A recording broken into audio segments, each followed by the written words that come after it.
கேள்வி. தசம பாகம் என்றால் என்ன? What is tithe? நம் வருமானத்தில் 10ல் 1 பங்கே தசம பாகம் ஆகும். தஸ், ஆங்கிலத்தில் தஸ்ன்னு என்னது?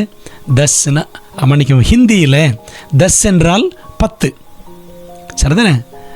தசம பாகம், 10ல் 1 பாகம் என்று நாம் இதை சொல்லலாம்.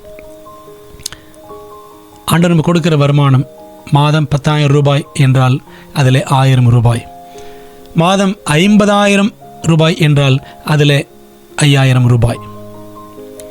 இப்படி 10ல் 1 பங்கு தான் தசம பாகம். லேவியராம் 27:30 பாருங்கள்.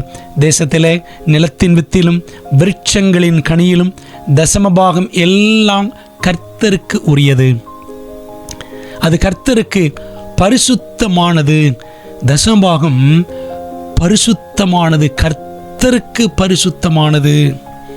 நம்முடைய வருமானத்தில் அந்த 10ல் 1 பங்கு அல்லது அந்த முதல் பகுதி கர்த்தருக்கு பரிசுத்தமானது. அதை அவருக்கே நாம் செலுத்த வேண்டும். தேவனுக்கு ஒரு பங்கு, பரிசுத்தமான பங்கு இருக்கிறது நம்முடைய வருமானத்தில்.